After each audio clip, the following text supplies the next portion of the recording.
ఇది ఒక tiny car MG comet. ఇది 230 కిలోమీటర్స్ ఆఫ్ రేంజ్ క్లెయిమ్ చేస్తుంది, కానీ అసలు రేంజ్ ఎంత ఇస్తుంది, పెర్ఫార్మెన్స్ ఎలా ఉంది, ఫ్రంట్ సీట్ లో రేర్ సీట్ లో ఎక్స్పీరియన్స్ ఎలా ఉంది, మొత్తాన్ని టెస్ట్ చేస్తూ రేంజ్ టెస్ట్ చేద్దాం. Range update. ఇప్పుడు మన దగ్గర 73% ఆఫ్ ఛార్జ్ బ్యాలెన్స్ ఉంది. క్లస్టర్ మీద చూపిస్తా ఉంది ఇంకా రేంజ్ ఎస్టిమేట్ ఆఫ్ 146 కిలోమీటర్స్. ఇంకా మనం రేంజ్ టెస్ట్ స్టార్ట్ చేసినప్పుడు 83% లో స్టార్ట్ చేసాం. అండ్ ఇప్పటిదాకా మనం 15 కిలోమీటర్స్ నడిపాం, consuming charge of 10%. It is too soon to judge anything. ఇంకా సేపట్లో మనం దీంట్లో ఎకో మోడ్లో, స్పోర్ట్స్ మోడ్లో యాక్సలరేషన్ చూద్దాం, టాప్ స్పీడ్ చూద్దాం, ఫ్రంట్ సీట్లో కంఫర్ట్ ఎలా ఉంది, రేర్ సీట్లో ఎలా ఉంది, రోడ్ ఉన్నప్పుడు ఎలా ఉంది, రోడ్ లేనప్పుడు ఎలా ఉంది, మొత్తం ట్రై చేస్తూ వెళ్దాం. బేసిక్గా 3 డ్రైవింగ్ మోడ్స్ ఉన్నాయి, eco, normal and sports mode. దీని స్పోర్ట్స్ మోడ్లో యాక్సలరేషన్ చూసే ముందర దీంట్లో ఉండే రీజనరేషన్ చూద్దాం. దీంట్లో బేసిక్గా డ్రైవింగ్ మోడ్స్ లాగానే 3 లెవెల్స్ ఆఫ్ రీజనరేషన్ ఉంది, లైట్, నార్మల్ అండ్ హెవీ. ప్రస్తుతం మనం హెవీలో ఉన్నాం. అంటే ఏంటంటే ఇప్పుడు మనం 65లో ఉన్నాం. ఒకసారి లెఫ్ట్ సైడ్కి వచ్చేద్దాం. యాక్సలరేటర్ని వదిలేస్తే you will feel stronger regeneration, కానీ ఇబ్బంది పెట్టినంత స్ట్రాంగ్గా కాదు, కాస్త లీనియర్గా ఉంటుంది. సేమ్ లైక్ యాక్సలరేషన్, ఒక లీనియర్ యాక్సలరేషన్ ఎలా అయితే వస్తుందో సేమ్ అలాగే ఒక లీనియర్ రీజనరేషన్, కానీ కాస్త స్ట్రాంగర్. ఇంకా సెకండ్ లెవెల్ ఇందులో నార్మల్ రీజనరేషన్ చూస్తే ఇప్పుడు మనం 59లో ఉన్నాం. There is some regeneration but కాస్త తక్కువ and you hardly feel it. ఇంట్లో లైట్ రీజనరేషన్ చూస్తే అసలు ఫీల్ అవ్వదు, చాలా తక్కువ ఉంటుంది, చాలా మైల్డ్గా ఉంటుంది. కానీ ఒకవేళ ట్రాఫిక్లో కనుక మీరు సిటీలో వెళ్తున్నారు, బ్రేక్ వాడే అవసరం కాస్త తగ్గించి వాడాలి, రేంజ్ యాడ్ చేసుకోవాలి అంటే మాత్రం రీజనరేషన్ మీరు హెవీలో ఉంచుకుంటే అలవాటు పడడానికి ఒక 1-2 డేస్ ఆఫ్ టైం పట్టినా రేంజ్ యాడ్ చేసుకోవచ్చు. ట్రాఫిక్ జామ్లో చాలా ఉపయోగపడుతుంది. అంటే సింగిల్ పెడల్ డ్రైవింగ్ లాగా అవ్వదు, కానీ అట్లీస్ట్ బ్రేక్ వాడే అవసరం చాలా మట్టుకు తగ్గిపోతుంది. ఇప్పుడు దీంట్లో స్పోర్ట్స్ మోడ్ యాక్సలరేషన్ పరిస్థితి ఏంటి? 3, 2, 1 ఫుల్ థ్రాటిల్. స్ట్రాంగ్ యాక్సలరేషన్ అయితే ఉంది, ఒక జర్క్ అయితే వచ్చింది, కానీ ఇబ్బంది పెట్టేలా కాదు. Now at 60 kmph, 65 strong acceleration వెళ్తోంది car. You can actually feel the acceleration. ఇందులో ఉండే PMSM మోటార్ యొక్క వైండింగ్ సౌండ్ మీరు వినొచ్చు. ఇది ఒక రేర్ వీల్ డ్రైవ్ కార్ ఇది, సో ఆ మోటార్ వైండింగ్ మీరు యాక్చువల్లీ చాలా క్లియర్గా వినొచ్చు. అండ్ ఈ గ్లాస్ వల్ల దీంట్లో ఉండే ఇన్సులేషన్ కాస్త తక్కువ కాబట్టి ఆ హార్న్, ఈ స్ట్రిప్స్ అని మీరు చాలా క్లియర్గా ఫీల్ అవ్వచ్చు. ఈ కార్ సైజ్ చిన్నది కాబట్టి ఈ ఫ్రంట్ బోనెట్ సైజు, ఈ కార్ డైమెన్షన్స్ అంతా చాలా ఈజీగా కంట్రోల్లోకి వచ్చేసింది. నేను ఈ కార్ నడపడం స్టార్ట్ చేసిన 10-15 నిమిషాలకే పూర్తి అవగాహన వచ్చేసింది ఈ కార్ డైమెన్షన్స్ ఏంటి అని చెప్పి. కార్ సైజ్ కూడా బాగా చిన్నది కాబట్టి చాలా అజియల్గా, చాలా కంఫర్టబుల్గా వెళ్ళిపోవచ్చు. ట్రాఫిక్లో మాత్రం ఇది ఖచ్చితంగా ఉపయోగపడుతుంది. సో ఫస్ట్ థింగ్స్ ఫస్ట్, ఇందులో వచ్చే front DRL, head light, rear brake lights అన్నీ కూడా LED లైట్సే. Thin strip in the front and this glowing MG logo చాలా అందంగా ఉంది కదా. ఇవి ఎస్పెషల్లీ రాత్రి చాలా అందంగా కనిపిస్తాయి. అండ్ ఈ గ్లోయింగ్ MG లోగో వెనకలు వస్తుంది ఈ కార్ యొక్క ఛార్జింగ్ సాకెట్. ఇది DC ఫాస్ట్ ఛార్జింగ్ని సపోర్ట్ చేయదు. ఇది కేవలం హోమ్ ఛార్జింగ్ ఆర్ AC ఛార్జింగ్తోనే పనిచేస్తుంది. అండ్ దాంట్లో పూర్తి ఛార్జ్ చేయడానికి సుమారుగా 8 అవర్స్ ఆఫ్ టైం పడుతుంది. Now this car comes with a battery pack of 17.4 kWh. దాంతో 230 kilometres of real range claim చేస్తుంది. ఇప్పుడు దీని సైడ్ ప్రొఫైల్ చూస్తే ఇది కాస్త పొడుగ్గా అనిపిస్తుంది, అలాగే టైనీగా కూడా ఉంటుంది. దీని wheel base is just over 2 meters. అంటే చాలా చాలా చిన్న కార్ అనమాట. ఎస్పెషల్లీ ట్రాఫిక్ లో మీరు కారు నడుపుతున్నప్పుడు పూర్తి కంట్రోల్లో ఉంది, చాలా చిన్న బండి అనే ఒక ధీమా వస్తుంది. చిన్న చిన్న సందుల్లోంచి కూడా తీసుకెళ్లొచ్చు, ఎక్కడ కావాలంటే అక్కడ పార్కింగ్ చేసుకోవచ్చు అని ఒక ధీమా. అండ్ ఈ కార్ చిన్నది అవడం వలన చాలా సునాయాసంగా యూటర్న్ తీసేసుకోవచ్చు with radius of 4.2 meters. Inside the cabin is very spacious. And yes, ఇది ఒక 2-door కార్. ఇందులో మీకు వర్టికల్లీ అరేంజ్డ్ ఫ్లాప్ హ్యాండిల్స్ వస్తాయి. ఇంకా క్యాబిన్ లోపలైతే ఫ్రంట్ 2 seats కి మాత్రమే ఫెంటాస్టిక్ డ్రైవింగ్ కంఫర్ట్ వస్తుంది. అండ్ క్యాబిన్ లోపల అపోల్స్ట్రీ is fabric which is actually quite comfortable. ఇంకా లోపలైతే మీకు mixer of softest material and hard plastic కనిపిస్తుంది. అవి ఒక మంచి ప్రీమియం ఎక్స్పీరియన్స్ అయితే ఇస్తుంది. అండ్ ఇంకో మంచి ఇంట్రెస్టింగ్ విషయం విత్ ద ఫ్రంట్ క్యాబిన్, ఈ కార్ని మీరు ఇరువైపుల నుంచి కూడా ఎంటర్ అవ్వచ్చు. ఇది ఒక EV కాబట్టి సెంటర్లో ఖాళీ స్పేస్ ఉంటుంది.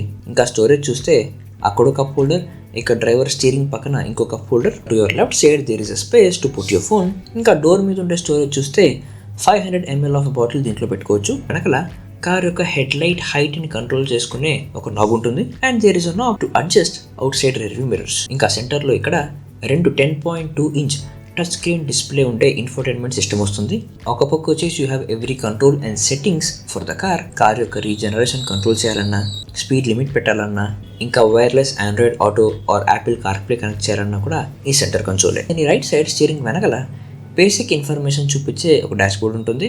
ఇందులో మీకు range, charge, regeneration, trip information కనిపిస్తుంది అండ్ కొన్ని అలర్ట్స్. ఇప్పుడైతే ప్రస్తుతం మీరు ఇక్కడ చూడొచ్చు కార్ హెడ్లైట్ ఆన్లో ఉందా లేదా, బూట్ తెరుస్తుందా లేదా, డోర్లు తెరుస్తున్నాయా లేదా ఇక్కడ మీరు చూడొచ్చు.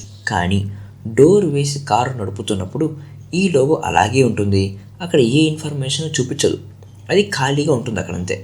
ఆ ప్లేస్ని ఇంకొంచెం తెలివిగా ఇంకొంచెం ఇన్ఫర్మేషన్కి వాడుకొని ఉండొచ్చు కార్ నడిపే వేళ. And you don't have automatic climate control, ఇక్కడ మీకు మాన్యువల్ ఏసీ కంట్రోల్స్ వస్తాయి. And AC in this car is actually pretty good. అంటే కార్ లోపల చాలా గ్లాస్ ప్యానెల్స్ ఉన్నాయి, ఒకవేళ బయట ఎండగా ఉంటే లోపల వెచ్చగా ఉండొచ్చేమో అని అనుమానం అయితే వస్తుంది. కానీ ఫ్రంట్ సీట్స్ దగ్గరలోనే ఏసీ వెంట్స్ ఉన్నాయి కాబట్టి ఫ్రంట్ సీట్లో చలిగానే ఉంటుంది. అండ్ దీని స్టీరింగ్ వీల్ కొంచెం చూడడానికి ఇలా ఉంటుంది.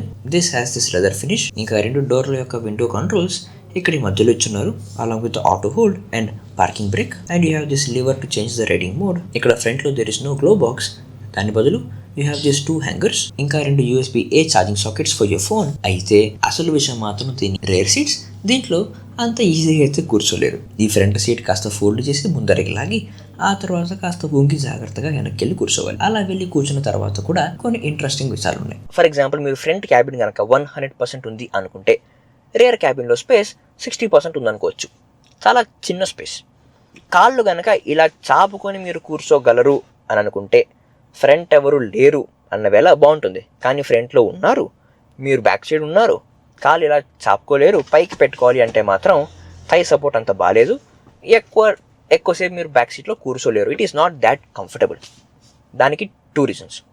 ఒకటి AC and second car dimensions. ఈ కార్ కాస్త పొడుగ్గా ఉంది కనుక ఎప్పుడన్నా మీరు 60 or 70sలో కార్నరింగ్ చేస్తున్నారు ఆన్ హైవే అయితే రోడ్డు బాగాలేదు అన్న వేళ రేర్ క్యాబిన్లో మీరు బాడీ రోల్ ఫీల్ అవ్వచ్చు. ఎస్పెషలీ రోడ్ బాగాలేదు అన్న వేళ బాడీ రోల్ కాస్త ఇబ్బందిగా ఉంటుంది, especially for the rear occupants.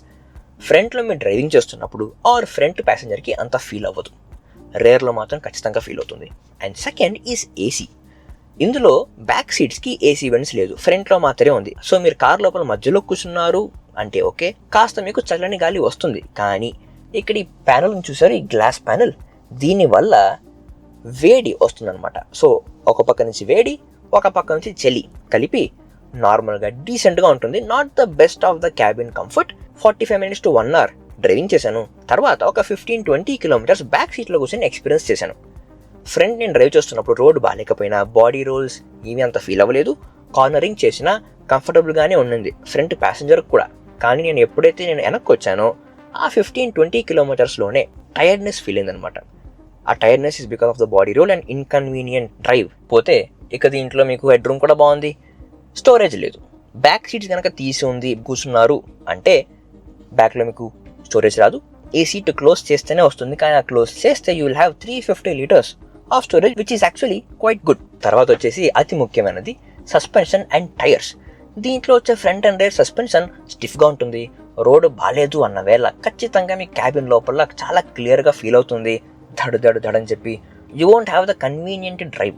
కానీ అది అర్థం చేసుకొని 25 or 30 స్పీడ్లో మీరు కాస్త కంట్రోల్డ్ స్పీడ్లో కాస్త నెమ్మదిగా వెళితే then it will be okay.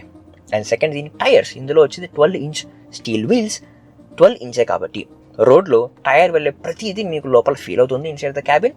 ఆ సస్పెన్షన్ అండ్ ఇన్సులేషన్ కాస్త ఇంప్రూవ్ చేయొచ్చు. ఫర్ 10 lakh rupees ప్రైస్ ఈ ఎక్స్పీరియన్స్ బాగుందా అంటే దిస్ ఈస్ గుడ్ ఫర్ ఆ సిటీ కార్. మీరు కనుక మీ రెగ్యులర్ కమ్యూట్స్కి, ఆఫీస్కి ఆర్ మీ ఫ్యామిలీతో పాటు షాపింగ్కి వెళ్ళాలి అన్న వేళ, రోడ్డు బాగున్నాయి, ఇన్సైడ్ సిటీ 30-40 kilometers అన్న వేళ ఒక 30-40 minutes ఆఫ్ డ్రైవే కనుక అప్పుడు బాగుంటుంది. కానీ లాంగ్ డ్రైవ్కి వెళ్ళాలి, రోడ్డు బాగాలేకపోయినా వెళ్ళాలి అంటే కాస్త ఇబ్బందిగా ఉంటుంది. Okay, range update. So far మనం 38 kilometers నడిపాం అండ్ 30% ఆఫ్ ఛార్జ్ ఖర్చు చేసాం. దీన్ని రైడ్ కంఫర్ట్ చూస్తే రోడ్డు బాగాలేదు, రైడ్ కంఫర్ట్ ఎలా ఉంటుంది? ఇక్కడ ఒక రోడ్ ఉండేది, ఇప్పుడు లేదు. ఇందులో నేను ఇప్పుడు డ్రైవ్ చేస్తూ వెళ్తున్నప్పుడు ఒక 30sలో వెళ్తున్నాను. దీని స్టిఫర్ సస్పెన్షన్ వల్ల I can actually feel the road and ఆ రోడ్ యొక్క వైడింగ్ నాయిస్ కూడా వస్తుంది నాకు బికాస్ ఆఫ్ ద ఇన్సులేషన్. అంతేకాకుండా ఈ కార్ యొక్క రియర్ క్యాబిన్లో you can feel body roll. ఇదే బ్యాడ్ రోడ్లో కాస్త స్పీడ్గా వెళితే అది అర్థం చేసుకొని కాస్త నెమ్మదిగా 15 and 20 స్పీడ్లో వెళితే అంత ఫీల్ అవ్వదు. ట్రాఫిక్ జామ్లో ఈ కార్ ఇచ్చే సుఖం మాత్రం అంతా ఇంత కాదు. కార్ చాలా చిన్నదిగా, టైనీగా కంట్రోల్లో ఉంది కాబట్టి చాలా సుఖంగా వెళ్ళిపోవచ్చు. ఇప్పుడు దీని రేంజ్ గురించి మాట్లాడితే సోఫా మనం 35% ఆఫ్ ఛార్జ్ కన్జ్యూమ్ చేసి 50 kilometers ఆఫ్ రేంజ్ వచ్చింది మనకి. దీన్ని ఎక్స్ట్రాపులేట్ చేస్తే ఫర్ అ ఫుల్ ఛార్జ్ సుమారుగా మనకి 142 కిలోమీటర్స్ ఆఫ్ రియల్ రేంజ్ రావచ్చు. ఇందులో దాదాపు ఆన్ హైవేనే వెళ్ళాం. అదే కనుక సిటీ లోపల ఒక 40-50 స్పీడ్లో వెళితే 160-170 కిలోమీటర్స్ ఆఫ్ రేంజ్ కూడా రావచ్చు. ఈ car is a proper city car. Long డ్రైవ్కి వెళ్ళినా కూడా, వీకెండ్ గెటవేస్కి వెళ్ళినా కూడా 200 కిలోమీటర్ లోపే మీరు వెళ్ళి తిరిగి వచ్చేయాలి. అండ్ ఈ బ్యాటరీ గురించి మాట్లాడితే దీంతో మీకు లైఫ్ టైం వారంటీ వస్తుంది, అంటే ఫర్ 15 ఇయర్స్. ఆ 15 ఇయర్స్లో కూడా సిటీ కమ్యూట్స్ మాత్రమే. ఇప్పుడు ఈ కార్ వచ్చేసి రఫ్లీ అరౌండ్ 8 lakhsతో స్టార్ట్ అవుతుంది. అండ్ ఈ ప్రీమియం కార్ ఇప్పుడు మనం రేంజ్ చేసిన car comes around 11 lakhs something. ఇప్పుడు ఆ ప్రైస్ రేంజ్కి, ఇది ఇచ్చే రేంజ్కి అండ్ ఈ డ్రైవ్ ఎక్స్పీరియన్స్కి ఈ కార్ వర్తా కదా? ఈ కార్ గురించి మీకు అనిపిస్తుందో మీరు మన కమెంట్స్లో తెలియజేయండి. చాలా